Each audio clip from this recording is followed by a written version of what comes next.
This is Umar for BoxNation. I'm joined by Frank Warren's captain here in Riyadh, Saudi Arabia, Hamzah Sheeraz. Firstly, how has Riyadh, how has the Riyadh season treated you so far here, Hamzah? It's been great, Umar. It's been great. My second time here, I was here for the Fury and Ngannou fight, and the people over here, the food, the vibes, immaculate to say the least. And now I get to showcase my skills come Saturday night. Yeah, when you started your career, we thought, Las Vegas, Yeah. New York, the bright lights there, but you make your big breakout moment into world boxing this Saturday in Riyadh, Saudi Arabia. So happy to do so. Definitely. Massive thank you to Frank Warren, His Excellency Turki Al Sheikh, my team, everyone involved. I'm just honoured to be part of such a historic event. And like you said, I remember if you asked me 5 years ago, where would your dream be to fight? I'd say Madison Square Gardens, or like you said, Vegas or whatnot. Ask fighters now and they say Saudi Arabia. So I'm in that position. I'm absolutely blessed. And yeah, like I said, come Saturday night, I'll put on a good performance to repay everyone involved. On my flight yesterday from Heathrow, I looked through the TNT sort of videos, and I was watching your face-off with Ammo, and I thought it'd be pretty respectful, kind of, maybe a bit tame. It was anything but that. It turned a bit weird, actually. Yeah. What was going through your head? I found it quite amusing.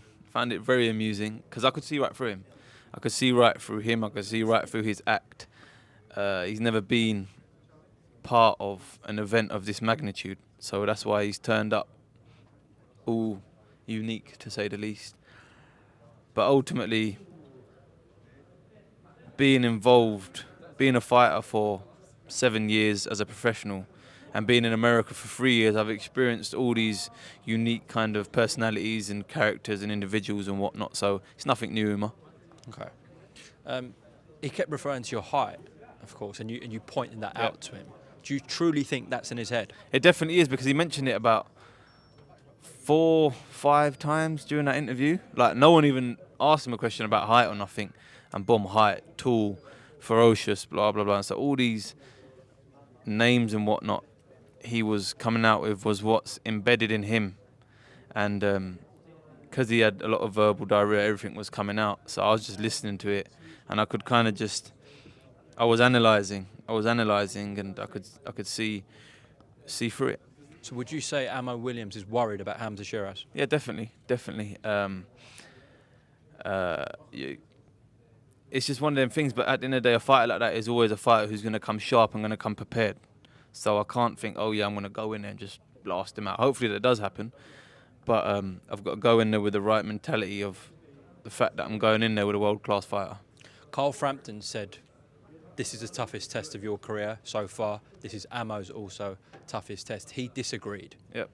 Do you think that's just mind games? Do you think he truly believes that? He didn't know what to say. That's what it was. He just wanted to kind of twist the narrative in there, because the night before that at the mill, it was all respectful and whatnot. So it was just, like I said, as soon as the cameras come on, he was a different character. It's nothing I haven't seen before. But yeah, he knows. You shared a common opponent, of course, in River Wilson Bent, who you did a job on. Yeah. Obviously, he didn't, would you say, do a job on? Obviously, he got the victory and he looked decent in there. Yeah. But can you take anything away from that? No, not really, not at all. Because at the end of the day, styles make fights, and when you're both going in there with an ode to protect, you go in with everything, and you bring everything, and the camps you have are different to what you've had before. So I'm prepared. I have prepared for the best version of Ammo Williams. What does he do well, Ammo? He does everything well. He's strong. He can hit hard. He can fight close. He can fight long. So yeah, coming into a fight like this, it's all about setting traps, being smart, being mentally ahead of him. So that's what it's all about, and that's what we've been working on. No one expected you to stop Liam Williams in one round or early at all. I think even you guys have admitted you didn't. No. You had a game plan to get him out there later on. Again, it will be the same with this, because people are billing this as a 50-50 fight. Yeah. But do you think you can get rid of Ammo Williams early? Hopefully. Like I said, it all depends. Come June the 1st, what mood I enter that arena in. I know it sounds silly, but I've kind of, if I get up and think, all right, listen, I want to have it today, I'm going to have it today. It's as simple as that, and I'm prepared for that. If I go out there thinking, listen, I've got to be smart, I'll be smart. So it all depends how I feel going in there. But yeah, all angles have been covered, all bases have been covered, and I have nothing really to worry about in terms of my preparation. Frank Warren describes your style, your jab, and compares it to Tommy the Hitman Hearns, obviously, which is a massive, massive compliment to yourself. Huge. Do you think when he walks onto that jab, Ammo Williams, that it'll be too much for him? Yeah, I think so. Definitely be a whole different kind of... It'll put a different perspective on things, and he might go on the back foot then. But it's all about landing that punch. I'll have to land it first, and let's see what happens when I do land it. It's frightening, though, how strong, how vicious, how spiteful you are at middleweight. Yeah.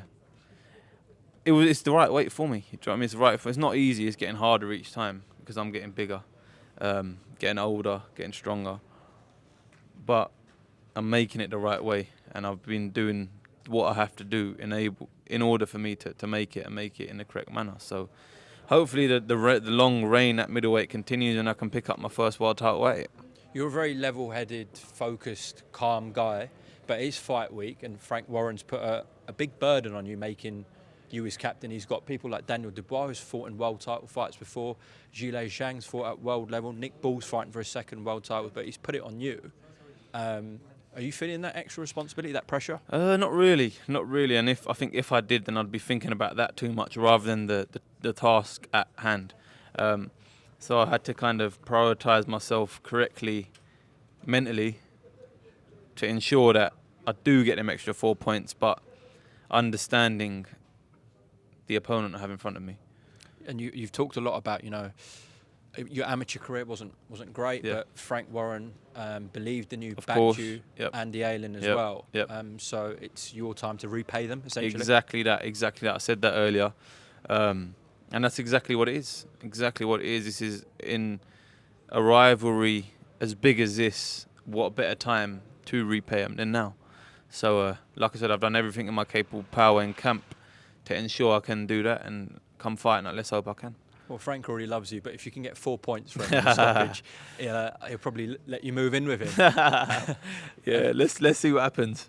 Finally, have you got a message for Ammo Williams? Just get ready for Saturday night. Message for Eddie Hearn? Eddie Hearn, get ready for Saturday night as well. Hamzah Sheeraz, best of luck. We'll speak hopefully after the fight, and for your guys' sake, a big victory on Saturday night. Cheers, Umar. Appreciate you, bro. All the best.